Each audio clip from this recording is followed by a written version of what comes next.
C'est fini leurs époques. Et imaginez que jamais les autres partis, s'ils ne font pas de révolution comme Macron il a fait, il a créé quelque chose de nouveau. Il ne faut pas arriver à gagner, surtout que j'avais fait une autre émission avec vous, et je parlais sur la trahison qui existait dans le parti de droite, surtout depuis Charles de Gaulle. À ce jour-là, plusieurs fois ils ont changé de nom, encore ils vont changer peut-être de nom au nom, et de l'équipe au nom, et une grande partie, ils vont aller vers Macron, de droite et de gauche, et c'est compliqué. Et voilà, mes chers amis, ces petits schémas que je vous ai donnés des élections de ce soir.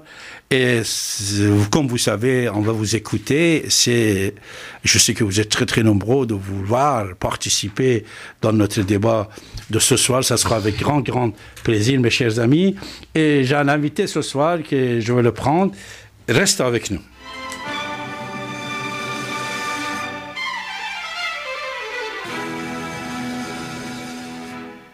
Vous êtes à l'écoute de la radio Ici et Maintenant sur 95 de FM et sur l'internet ici-et-maintenant.com. Monsieur Abbassi, écrivain et historien, est avec vous dernier samedi de chaque mois de 23h et son site internet davidabassi.com. Et bien sûr, tous les lundis également, David Abbassi est avec vous. Voilà, ça c'était Morgan quand il avait 5 ans. Maintenant, vous allez bientôt passer à l'antenne.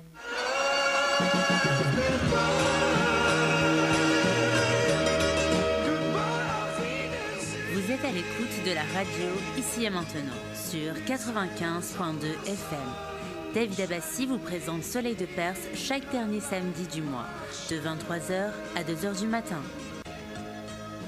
Vous pouvez intervenir pour vous exprimer et poser vos questions en composant le 08 92 23 95 20.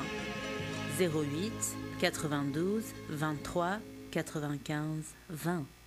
Alors, mes chers amis, ce soir, j'ai le plaisir de recevoir une personnalité que vous le connaissez déjà, si vous vous rappelez nos émissions précédentes, c'est Maître Christian Etier. Maître Christian Etier, l'avocat, et bien sûr, vous savez, la plupart des présidents de la République, c'était des avocats. Alors, Maître Christian Etier, plusieurs fois, était mon invité sur cette antenne à l'époque, et son cabinet à l'époque était juste en face, un endroit très prestigieux, très historique, que moi-même, pour l'histoire des fois, j'ai passé mes émissions de télévision internationale dans son bureau. Alors, j'ai le plaisir de recevoir ce soir, ensemble, ici et maintenant, surtout après une élection assez chaude en France. Maître Christian Etier, bonsoir. Bonsoir, David Abbassi. Comment allez-vous, mon cher maître? Moi, ça va très bien. Et vous-même, je suis toujours heureux de vous entendre. C'était très joli parce que plusieurs fois, on a fait des émissions de télévision à partir de votre bureau et voilà. On avait le Sorbonne juste derrière nous. C'est vrai. Récemment, j'ai entendu que... Je veux dire à nos amis que Maître Christian Etier est également un artiste de peintre et il y a plusieurs responsabilités artistiques, on peut dire, mais je vais le laisser qui lui-même il parle. Surtout, mon cher Maître Christian Etier, j'ai entendu qu'il y a un institut franco-chinois qui même peut-être le nom, vous allez nous donner correctement, va être créé en Chine. Et un autre institut bouddhique en Chine que vous êtes invité d'être présent à l'inauguration, ces deux instituts bouddhiques et artistiques de mon cher Maître Etier. Bon, écoutez, ce que je peux vous dire, c'est que je suis président de l'association France-Chine Art Expo, qui a pour objet de faire des échanges entre les artistes de tous les pays, et notamment avec les artistes de l'Asie. Et à ce titre-là, nous participons à des événements qui ont lieu en Chine, et notamment un événement qui s'appelle Asia Art Expo. Nous avons participé au 5e, au 6e, au 7e, et là nous préparons le 9e. Et pour préparer le 9e Asia Art Expo, effectivement, je vais partir en Chine avec certains de mes amis pour préparer le 9e Asia Art Expo. Et à cette occasion, nous allons inaugurer un institut français, franco-chinois artistique qui se trouve dans la ville de Penjing. La ville de Penjing, qui est une ville importante, qui se trouve dans la province de Liaoning, à proximité de la Corée du Nord. Puis, on doit aussi réaliser un certain nombre d'échanges avec le musée Liaohe, qui se trouve aussi à Penjing, et faire un certain nombre de travaux avec des artistes locaux. Puis, par la suite, eh bien, nous irons un peu plus au sud dans la Chine, dans la région de Jiangxi, où où nous aurons à inaugurer un institut artistique bouddhique. Et cette région est particulièrement intéressante. C'est une région où il y a des belles montagnes et qui sont souvent reproduites par les artistes chinois classiques, notamment Shitao, où l'on voit ces montagnes avec des nuages vaporeux. Voilà. Donc, pour vous indiquer, mais je vais vous dire aussi une première chose, oui. C'est que je suis avocat honoraire et je suis artiste peintre. C'est parce qu'il m'a semblé à un certain moment qu'il était nécessaire non seulement de faire fonctionner son cerveau gauche, notamment dans la profession d'avocat, mais aussi qui permet effectivement de faire appel à la rigueur, mais aussi son cerveau droit pour faire appel aussi à l'imagination et à la création. Bravo. Et quoi de mieux pour faire appel à l'imagination et à la création que d'avoir des activités artistiques. Et pour moi, la peinture a été importante. Excellent. Mais, cher maître Christian Etier, un peu plus d'informations concernant cet institut artistique bouddhique. C'est-à-dire, qu'est-ce que ça diffère un institut artistique bouddhique avec d'autres associations et fondations artistiques? En fait, en Chine, vous savez, le bouddhisme est implanté d'une manière importante depuis longtemps, ainsi que le taoïsme. Hein. Et donc, on a parfois cru que, à la suite du développement du Parti communiste en Chine, les différentes confessions, religions avaient disparu, mais le bouddhisme souvent a été maintenu et beaucoup de Chinois sont bouddhistes. Et donc, il y a un institut bouddhiste qui veut avoir en plus des activités artistiques et permettre des échanges avec des artistes du monde entier et tout particulièrement français. Moi, je tiens évidemment en tant que président de l'association France-Chine Art Expo de favoriser les échanges avec les artistes français et les artistes chinois. Parce que finalement, nous sommes assez proches sur le plan, je dirais, intellectuel entre les artistes chinois et les artistes français. Et donc, en fait, oui. Dans le cadre de cet institut bouddhique, il y aura effectivement des activités artistiques et des échanges tout particuliers avec des artistes français. Alors, concernant l'Institut artistique Franco-Chine, est-ce que le siège est en France ou là-bas en Chine où vous avez... L'Institut franco-chinois que l'on va inaugurer dans une semaine à Penjing se trouve à Penjing. C'est la ville de Penjing, donc Panjing, est une ville de Chine qui a un musée aussi important. Et en fait, c'est dans cette ville-là qu'il y aura le siège de cet établissement. Excellent. Toutes mes félicitations, mon cher maître Etier. C'est vrai, j'ai eu le plaisir de participer à plusieurs de vos expositions. Vos œuvres artistiques sont remarquables, comme votre travail d'avocat. Alors, mon cher maître, depuis hier, la France a un autre président, un jeune homme de 39 ans. Que pensez-vous à ce sujet?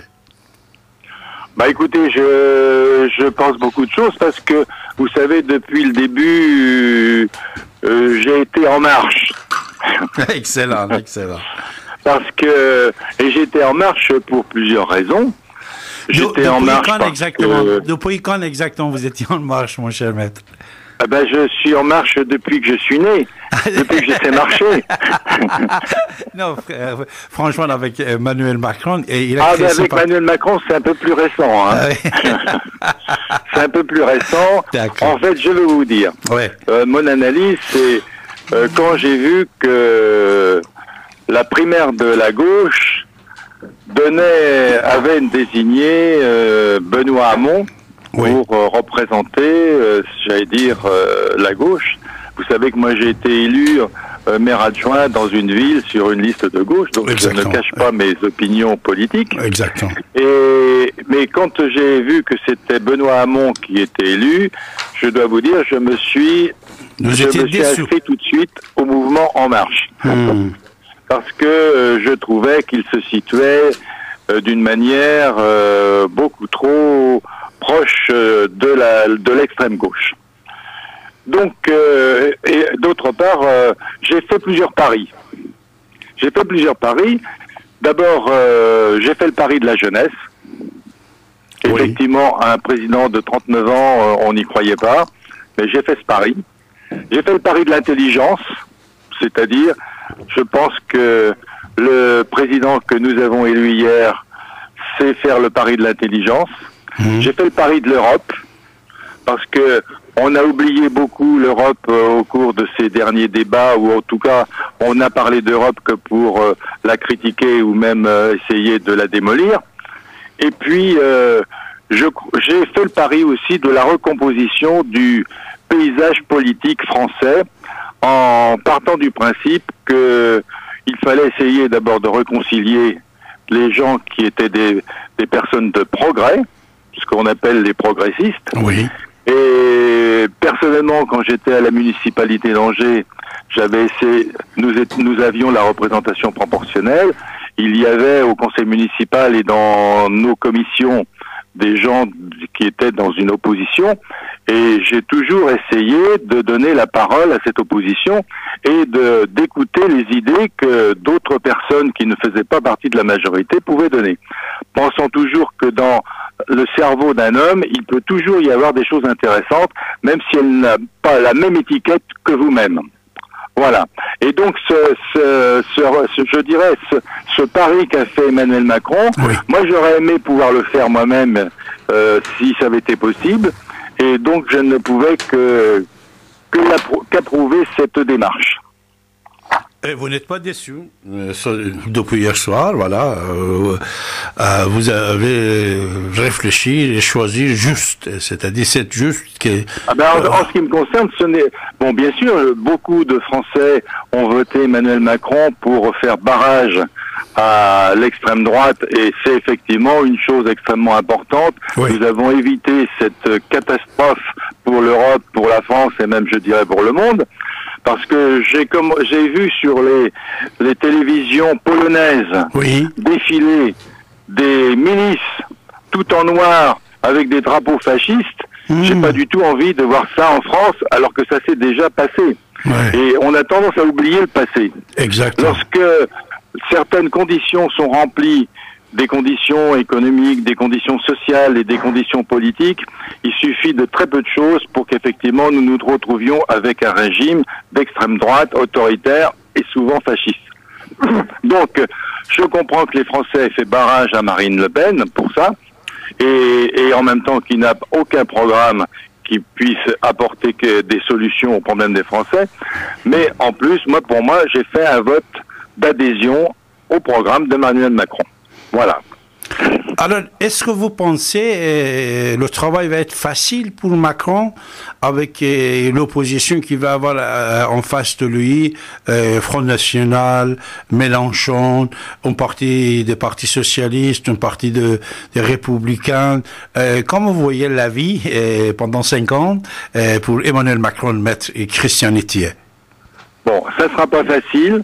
Mais je pense que Emmanuel Macron a compris le fonctionnement de la Constitution, des institutions de la Ve République.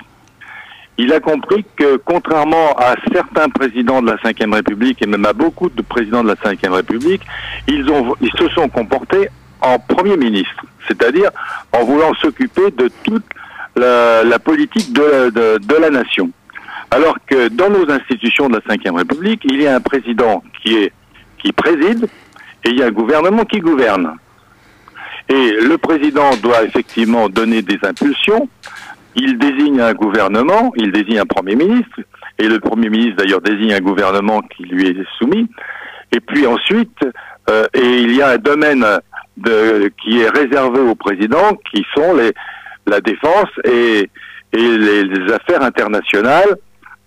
Bon, je pense qu'il va vouloir effectivement revenir à des choses claires, c'est-à-dire que le Premier ministre et le gouvernement est responsable devant l'Assemblée nationale, et si effectivement l'Assemblée nationale n'est pas d'accord avec son gouvernement, eh bien il le renverse, et en tant que président de la République, il désigne un autre Premier ministre.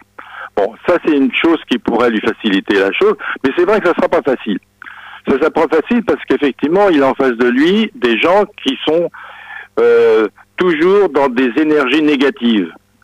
Et moi, ce que j'ai bien aimé aussi dans la position d'Emmanuel Macron, c'est qu'en fait, il est dans l'énergie positive. C'est le seul qui, quand il termine ses discours, au lieu de parler de haine, il parle d'amour. Au lieu de parler de déclin, il parle d'espoir. Alors ça, je pense que c'est quand même extrêmement important pour les Français. Et en plus, il a donné une telle leçon d'audace. Parce qu'il fallait quand même être audacieux pour oser, quand même, sans avoir un parti, se lancer en faisant le pari aussi que le président de la République, François Hollande, ne se présenterait pas. Bon, se lancer dans cette aventure, c'est quand même une leçon pour les jeunes, une leçon d'audace extraordinaire. C'est un exemple, il fallait un culot pour le faire. Et donc, peut-être que cet exemple-là va donner un dynamisme à notre pays et à un certain nombre des forces de notre pays qui lui permettra de passer à travers, au contraire, toutes ces forces négatives qu'il y a à l'heure actuelle, et notamment du côté de Marine Le Pen et aussi de Mélenchon et de ses amis de la France insoumise. Mais ça sera effectivement difficile parce que vous avez pu voir d'ailleurs que dès aujourd'hui, il y a une manifestation à Paris pour effectivement faire pression et s'opposer effectivement déjà à ce qui pourrait devenir aussi une loi travail. Son équipe, Maître Christian Etier, son équipe aussi, c'était très intéressant et important autour d'Emmanuel Macron dès la création du mouvement En Marche, puisqu'il avait autour de lui une équipe très fidèle, très soudée, très intelligente, très jeune. Et avec cette équipe, c'est vrai, il est pour organiser un parti politique et fonder un parti politique jeune que dans le moins d'un an, c'est-à-dire même après 6 mois, 7 mois, ils ont réussi à frapper à la porte de plusieurs foyers français. Et comme j'ai dit tout à l'heure, même depuis septembre, octobre, novembre, ils ont presque désigné et trouvé leurs 577 candidats pour le législatif, avec bien sûr le même nombre de suppléants. C'est-à-dire, comme vous venez de dire, la jeunesse et les pensées des jeunes et utiliser numérique, informatique et les technologies modernes dans le monde moderne, pour une partie moderne, les partis politiques modernes, était assez important et intéressant dans l'acte de l'équipe de Macron. N'est-ce pas, Maître? Je pense que vous avez dû voir certains de ces meetings, et vous avez pu voir que dans ces meetings, il y a une très forte proportion d'ailleurs de jeunes, et une très forte proportion de jeunes qui sont enthousiastes. Je crois qu'il y a longtemps qu'on n'avait pas vu dans des meetings un tel enthousiasme, une telle énergie positive. Et ça, en fait, je pense que ça peut être contagieux.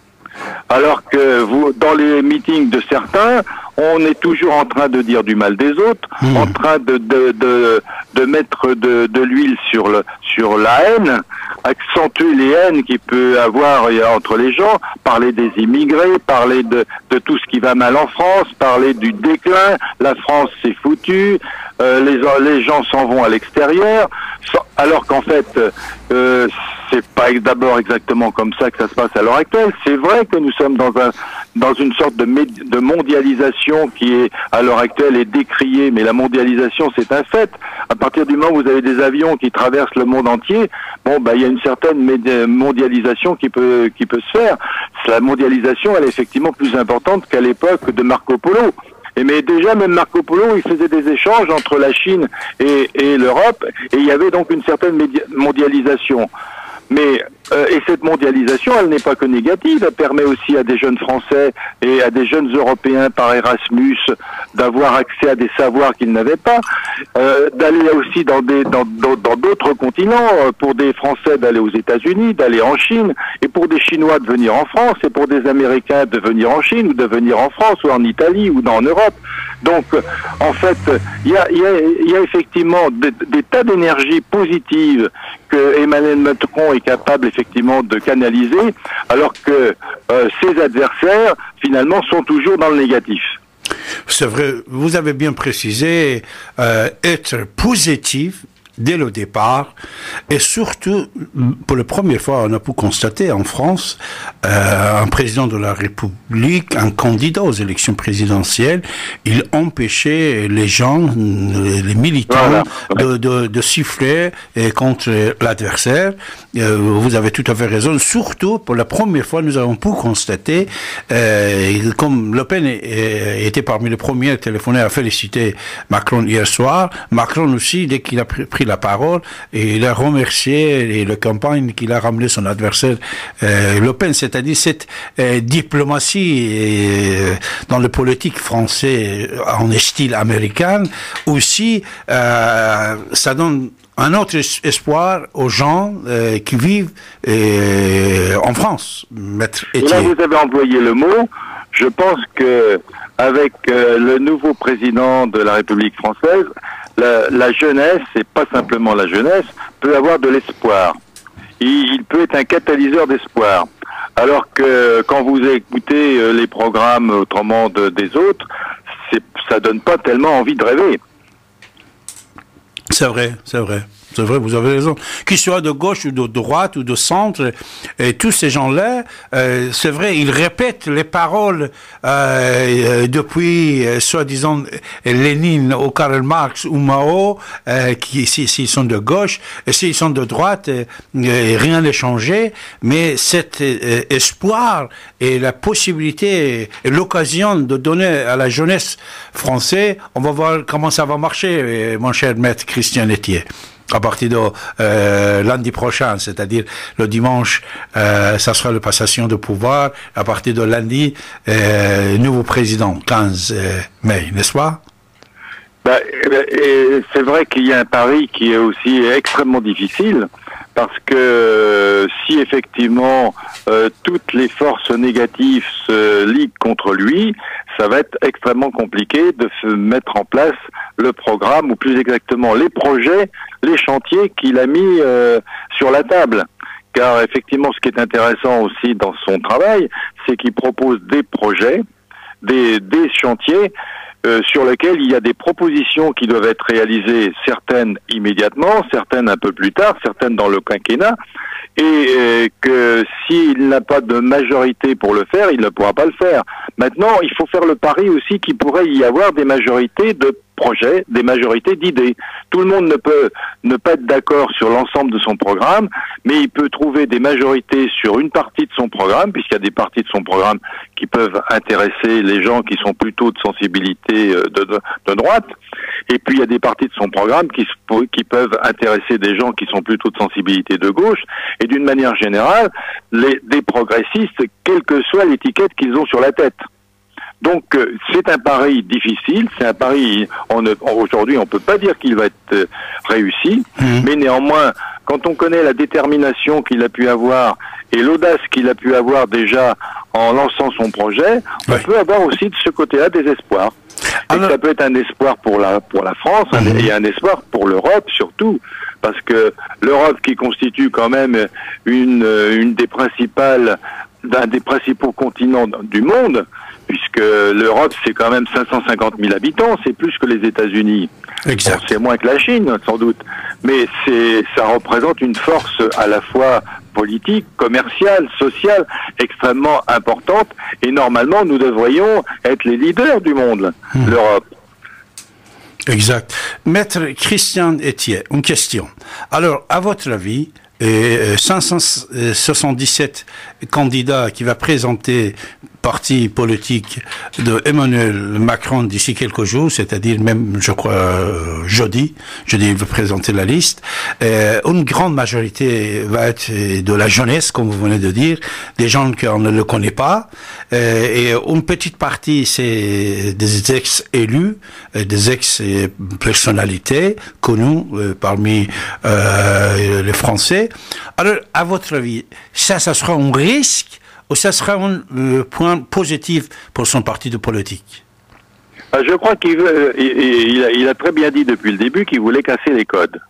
Hein, qu'il voulait casser effectivement les systèmes tels qu'ils se reproduisaient régulièrement et qui entraînaient une sorte de blocage de notre vie politique, de notre système politique. Donc, c'est effectivement, comme je le disais tout à l'heure, il y a une partie de pari. Hein. Il y a une partie de Paris, parce que, mais néanmoins, je crois qu'il est quand même très intéressant de faire la place pour 50% à la société civile, c'est-à-dire des gens qui sont pas connus. Mais à l'heure actuelle, il y a eu, je crois, je sais plus, 750 candidats là pour les élections législatives. Et puis la commission qui a été désignée à ce sujet va en sélectionner le nombre exact correspondant à toutes les circonscriptions. Bon, il y aura des surprises. Mais je pense qu'effectivement, c'est un quinquennat qui va de toute façon nous étonner. De même que cette campagne électorale a été quelque chose de complètement atypique, qu'elle nous a étonnés depuis le début, bah peut-être que le président Macron, il va nous étonner jusqu'au bout. C'est vrai, c'est vrai. Mais de l'autre côté, vous aussi, vous pensez qu'il y aurait beaucoup de manifestations, beaucoup d'empêchements de travailler, qui va venir de la part de l'extrême néanmoins, gauche je trouve que c'est dommage, parce qu'il faudrait que certaines habitudes qui consistent à descendre dans la rue chaque fois qu'il peut y avoir un problème, plutôt que d'essayer de dialoguer, plutôt que de développer le dialogue social dans les entreprises, que de développer le dialogue avec les organisations syndicales et avec le gouvernement, ce qu'Emmanuel Macron d'ailleurs a réussi un certain nombre de fois. Oui. Hein. Et même là encore, il est allé à Whirlpool, vous savez, il n'y a pas très longtemps. Il est en train d'étudier des solutions pour effectivement permettre une reprise du site de Whirlpool par éventuellement un repreneur. Bon, je crois que c'est quelqu'un de pragmatique et c'est un petit peu dommage que certains, et notamment certains syndicats, aient gardé l'habitude chaque fois qu'il y a le moindre problème d'aller descendre dans la rue, d'aller faire des manifestations, d'aller casser éventuellement les entreprises. Bon, c'est dommage, mais effectivement, c'est un risque qu'il y a encore à l'heure actuelle, que ça continue comme avant. Mais je crois, mon cher maître Christian Etier, avec l'accord international qu'il y a autour du nouveau président Emmanuel Macron, parce que vous savez, pour le part des fois, certains empêchements politiques, ça vient de concurrence internationale. Par exemple, quand la semaine dernière, il y avait Ariane qui est montée au ciel après plusieurs semaines de retard. Là, j'ai réfléchi que le problème en Guyane, ce n'était pas tout d'un coup arrivé pour rien du tout. C'était cette question de Ariane qui devait être décollée au mois de mars. C'était retardé. Après, nous avons entendu comme quoi, par exemple, la Chine, il a demandé sa part de gâteau. Alors, de l'autre côté, puisque Macron, il n'a pas des ennemis, on peut dire, internationaux. C'est-à-dire, c'est vrai, pour la plupart des gens, ils croyaient que l'Amérique, M. Trump, il était en faveur de Mme Le Pen, mais Trump était la première personne à féliciter Macron. La Russie aussi, il a dit, parce que vous savez, dans le programme de Macron, il a dit, il est pour le dialogue et pour le rôle que la Russie peut jouer dans la diplomatie internationale, et de l'autre côté, son allié, l'Iran aussi, il a reconnu puissance turque Iran et Arabie Saoudite, mais sans être armés dans les pays qui sont présents. C'est-à-dire, acceptant, soi-disant, des négociations avec la Russie pour pouvoir calmer une partie des forces fâchées qui peut exister de l'autre côté avec l'Arabie Saoudite. C'est-à-dire, s'il arrive déjà à régler le problème international, Maître Christian Etier, pardon, ça peut être un peu plus tranquille, puisque pour la plupart des fois, certains mouvements, comme on peut constater dans l'histoire, ça n'arrive pas seulement des idées nationales. Et il y a la jalousie internationale contre la France, et cinquième puissance mondiale.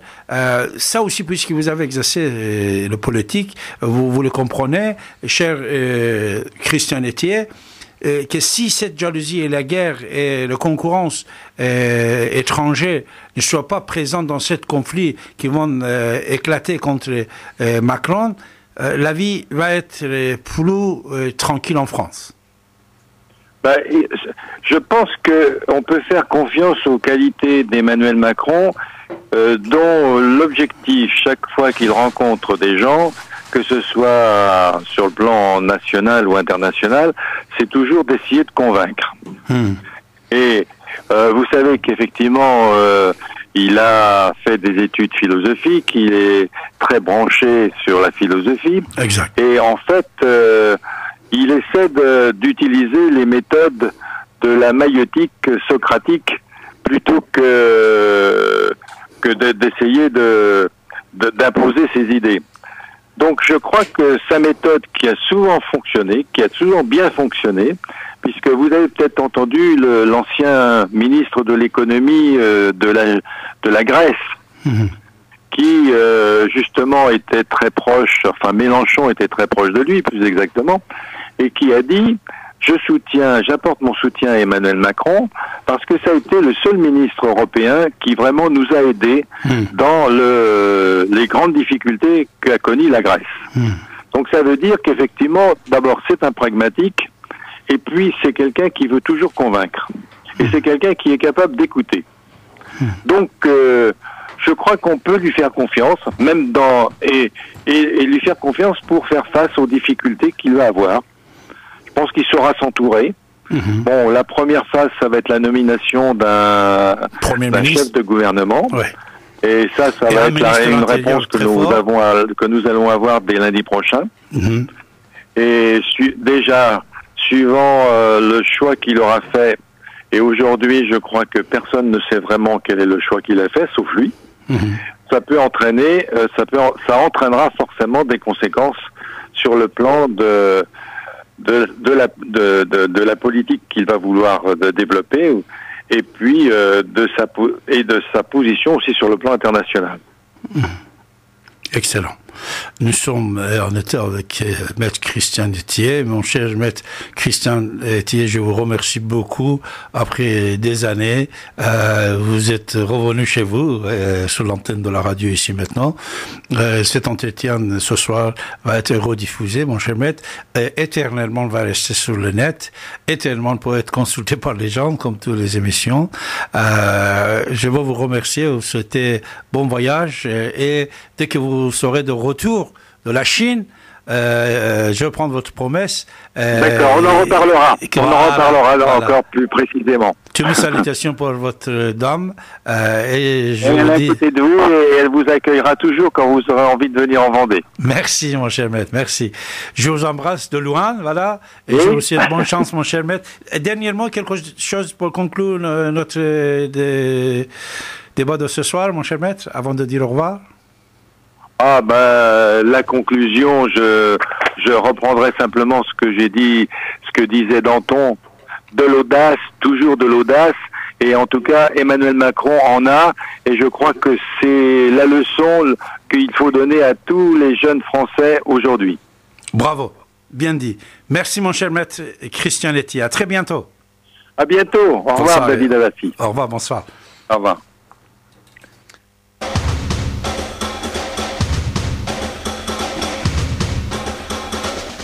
Vous écoutez Radio Ici et Maintenant sur 95.2 FM et dans le monde entier par internet, icietmaintenant.com. L'humeur du temps présentée par David Abbassi, écrivain et historien, tous les lundis et chaque dernier samedi du mois dès 23h. Vous avez la parole pour vous exprimer et poser vos questions en composant le 08 92 23 95 20. 08 92 23 95 20.